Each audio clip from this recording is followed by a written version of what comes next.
Greetings and welcome back to room 303 in our Talks with Walt, as we are calling our reading through the Leaves of Grass deathbed edition of Walt Whitman. We turn now to Song of Myself, passage number 37. For many readers of Song of Myself, this is one of the more disturbing and difficult passages to read for reasons that are a little bit different from everything that came before. Remember that we've already said many times in 303 that we are in fact the stories that we tell and retell. We're the stories we accept, of course. We're also the stories that we decide to reject. In this passage, we're going to have Whitman meeting some pain, some serious pain, and at the end of this one, we're going to hear a different kind of voice than this confident, strong voice, this visionary, Tiresias-like voice. At the end, we're going to see him holding his hat in a different way than he will have spoken about it before. Now, we are in sections 26 through 38 of Song of Myself, the poet's microscopic vision, we've been calling it, of the ordinary which leads to the mystical in some ways. 36 ended, and this seems to be a continuation, but then we're going to pause and ask if in fact it really is. We're also going to see some pretty heavy editing from the 55 edition that we'll get into. Now, we've already said that the key line in large measure from Song of Myself is passage 4. Both in and out of the game and watching and wondering at it, it's going to be that wondering at it we're going to concentrate on here. I witness and I wait, he will say, or I witness and wait. Now, our assumption is that you've been with us at LearnStrong.net. Down the left-hand side, Talks with Walt is our playlist there. I'm hoping that you've already messed around with us for the 24 poems of inscriptions, starting from Paumanok, all 19 sections in Song of Myself, the intro through the 36th, really that awful scene of war and the amputation and all of that of passage 36.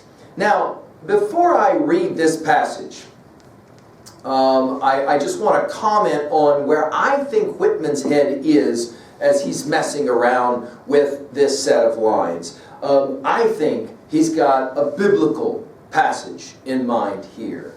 You laggards, there on guard, look to your arms. In at the conquered doors they crowd. I am possessed.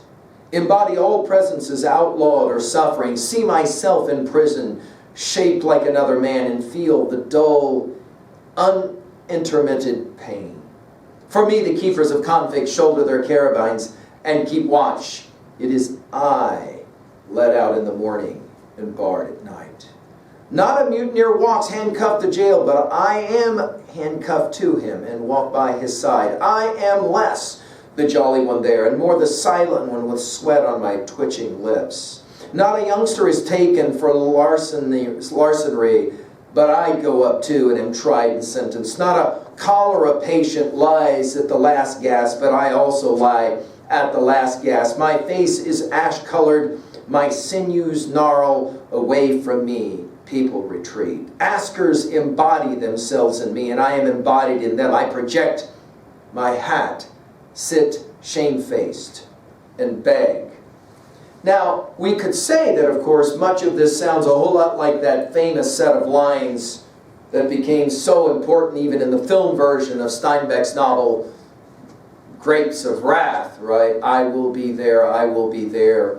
I really believe, though, that what's going on here is the Matthew 25, 31 to 46 passage. Now, what's fascinating about this is we've already made this reference as it related specifically to Milton. You'll remember we said in our Milton lectures he was very influenced by that parable of the talents, right? The more talents one has, the more the master of the story, the father of the story, expects some kind of benefit from those talents. But it's really, I think, in verses 31 through 36 of Matthew 25, the King James Version would be the one that Whitman would know, which is why we'll read it. When the Son of Man shall come in his glory, this is Jesus speaking, and all the holy angels with him, then shall he sit upon the throne of his glory, and before him shall be gathered all nations, and he shall separate them one from another, as a shepherd divideth the sheep from the goats. Of course, this is the famous apocalyptic vision of sheep and goats. In other words, who gets saved, who doesn't?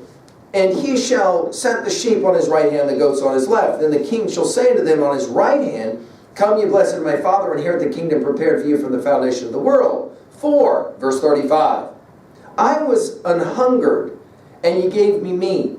I was thirsty, you gave me drink. I was a stranger, you took me in. Naked, you clothed me. I was sick, and you visited me. I was in prison, and you came unto me. Then shall the righteous answer him, saying, Lord, when saw we thee anangered, and fed thee, or thirsty, and gave thee drink? And when saw we thee a stranger, and took thee in, or naked, and clothed thee? Or when saw we thee sick, or in prison, and came unto thee? And the king shall answer and say unto them, Verily I say unto you, inasmuch as you have done it unto one of the least of these my brethren, ye have done it unto me. And of course the passage will finish then with an observation that if you haven't done it to even the least, then you're not worthy of admission. I think definitely Whitman is definitely playing this game. I just want to point out, by the way, to remind that you'll remember in passage 33, that brilliant catalog passage, we had this line, agonies are one of my changes of garments. I do not ask the wounded person how he feels. I myself become the wounded person. My hurts turn livid upon me. Now, I think that Whitman is playing a powerful, powerful identity game here. And the way he does this is by ending the previous passage of the real serious amounts of pain that are involved in the winners. That's the winners who won the war, and they're having that kind of struggle. I find, though, the 1855 version of this poem, passage 37, of course, in the 55 version, you have no breaks, right? So, for example, it reads like this: the hiss of the surgeon's knife and the gnawing teeth of his saw, the whiz, the cluck, the swash of falling blood, the short wild scream, the long dull tapering groan. These so, and as I pointed out in my last lecture, you have the ellipsis, these irretrievable. And I think that's a brilliant, I think that's a better way for him to have written it than with a comma. But then in the 55 version, this is how it reads. The next 11 lines are all edited out, and they're fascinating ones. I'll just read them. I won't explicate them much, although they are radical. Oh, Christ. I find it fascinating. That's how he begins this, given what we just read of the Matthew 25 passage. My fit is mastering me. What the rebel said gaily, adjusting his throat to the rope noose. What the savage at the stump, his eye sockets empty, his mouth spurting whoops in defiance. What stills the traveler come to the vault at Mount Vernon. What sobers the Brooklyn boy as he looks down the shores of the Wallabout and remembers the prison ships. What burnt the gums of the redcoat at Saratoga when he surrendered his brigades. These become mine, and me every one. And they are but little. I become as much more as I like. I become any presence or truth of humanity here, and see myself in prison shaped like another man, and feel the dull, intermitted pain. For me, the keepers of convicts, and then the poem will continue as we've read. Let's go ahead now and quickly annotate at our three levels. Notice it begins here, from the deathbed edition anyway. You laggards there on guard, look to your arms. Obviously a continuation possibly of the previous lines. In at the conquered doors, they crowd. Of course, the conquered, right, are the ones who are, the conquered are the ones who are having all this pain. Imagine what the conquerors are the ones having all of this pain. Imagine what the conquerors get to deal with. And then that amazing line, I am possessed, right, oh Christ, my fit is mastering me, is the way the 55 version played this game. It's almost as if the confident speaker, right, of Leaves of Grass, all of a sudden becomes this possessed individual. Possessed of what? Of the pain of the world. Think about the Christian idea that Christ takes on the pain of the world. And in that moment, Whitman, as writer here, almost seems to be doing this. His notebooks are, of course, filled with all of these. We saw that in passage 33. But so many of the people in his notebooks are those who are in tremendous pain, right? Embody is the key word. All presence outlawed or suffering. That's the key. We're going to hear this embodied come back 2 more times in this poem. See myself in prison, shaped like another man, and feel the dull, unintermitted pain, right? In other words, it's for Whitman capable. He says, I do this. I'm trying to identify with the other, to see myself in the other. It's, of course, the great challenge of the Bhagavad Gita, to recognize one in self in all being and all being in oneself. We've said in earlier lectures that Thoreau read those lines and it just blew him away. I mean, he had to forever change the way he lived his life. He became a vegetarian for much of his life because of those lines. For me, the keepers of convicts, and we've heard this echo from before, somebody who's in charge of watching either convicts or slaves or somebody like that. For me, the keepers of convicts shoulder their carabines. We've seen guns and weapons already a number of times. And keep watch. It is I let out in the morning and barred at night. Both, he says, I can be both prisoner or convict as well as guard. Not a mutineer. And we've heard about his love of those who will be calling for mutiny. Not a mutineer walks handcuffed to jail, but I am handcuffed to him and walk by his side. And then in parentheses, I am less the jolly one there, and more the silent one, with sweat on my twitching lips. And I mean, we think of Solzhenitsyn's Gulag Archipelago when we read lines like this one, obviously. Notice the not but that he uses 3 times. Not a mutineer, but I'm handcuffed. Next one, not a youngster. And this has been a poem about young people, hasn't it? We're going to see more of this. So we obviously think of passage 6, the Song of Myself, right? Not a youngster is taken for larceny, but I go up too and am tried and sentenced. And then finally the third one, not a cholera patient. It was the sick of Matthew 25. Not a cholera patient lies at the last gasp, but I also lie at the last gasp. My face, and of course Whitman saw this, right? My face is ash-colored. My sinews gnarl. His use of verbs are brilliant. Away from me, people retreat. The unclean, unclean call, of course, of the Christian New Testament. Askers, now to finish, embody themselves in me, and I am embodied in them. Now, who are these askers? Obviously, that's a tough question. Who are these askers? That is to say, maybe the ones needing help, the beggars, will be our last line here. And then, brilliantly, the way Whitman does this just blows our minds. Watch this. We've heard about hats. You'll remember he said in his preface something about, I'll take off my hat to no one. And then, of course, in passage 20, I'll wear my hat as I please. In the 55 edition, he even said, I cock my hat as I please, both indoors and out. Notice here, though, we get a different understanding of hat. I project my hat. In other words, I put it out. Sit, shamefaced, and beg.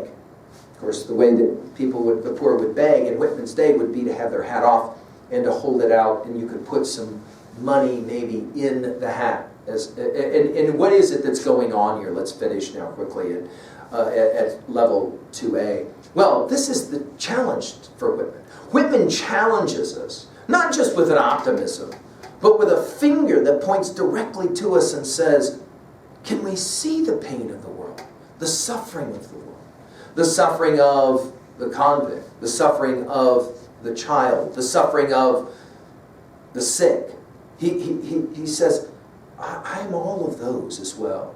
I'm every bit of America. I'm all of those things. And this is, of course, why we love this country, yes? Because in America, the challenge is everyone is seen. Everyone is witnessed. Everyone is helped. Well, that is not the way it happens. No. You missed it. Whitman says you missed it. Of course, that's not the way it happens. It's the way it should happen. And that's our key, right? That's where he's headed. But of course, we can live somewhat isolated and somehow apart, somehow the other, and we miss all of the askers. And he says, oh, you don't want to miss that. That's as important as anything else in our really precious country. We've got to see everybody. Of course, at 2B, the heavy editing, I'm fascinated with it, and I'll let you kind of think about that in your own way. And of course, that construction, as well as we were paying attention to it, it's fascinating to pick up the way Whitman plays this game. And we really haven't seen this one really that often in Leaves of Grass to this point. That not but, not but, not but. It's almost like a logical syllogism of a kind. Well, at 3A, I've already mentioned Matthew 25. And of course, Milton was very influenced by this chapter. I think Whitman was as well. And I think for Whitman, this was his hang-up with a whole lot of creeds and schools in abeyance. I think this was one of his problems with creeds, as it was for his pal Emerson. It's easy to talk about loving all people. It's hard to do it, especially who? Well, as the speaker in Matthew 25 in Christ will say, when you're sick, when you're without, when you're in prison, those are the people who need so much attention. and regularly often are not given it, right? I think here, of course, of Francis of Assisi and St. Augustine, who both in their own way challenged all of us to see all of the pain and suffering of the world. Of course, we've mentioned the Bhagavad Gita as well, to see oneself in all being and all being in oneself. Finally, at 3b, and just to finish, obviously, we think about the great ones, Gandhi, of course, and Mother Teresa, and any of the other important people who are the real heroes, the ones out there, the ones who actually are doing the real work of seeing the pain and the suffering and trying and working to alleviate it. Finally, at 3b, how are we going to own a text like this? I said at the beginning, this is a hard poem to read, and it is. No, for different reasons than some of the other poems that we've read. It's a hard poem to read because Whitman seems to be fingering us, challenging us, saying, when was the last time that you really did see another's pain, another's suffering? And what did you do to try to somehow alleviate it? Can you really feel the pain of others? And that is to say, maybe Whitman, we've pointed this out, maybe Whitman's arguing, we're not born human, we're born mammal. We choose to become human. How? Through our education. That's what we're doing by reading all of these poems, right? And to see the pain of the world and the suffering of the world. And then what are we going to do about that? Other than to say, I can see it. Now, it's going to be interesting because Whitman in other places will seem to suggest, all I do is observe, I don't get involved. But there seems to be a challenge here to say, maybe we should get involved. I hope our study of this poem and others are challenging you to live a better life. Thank you.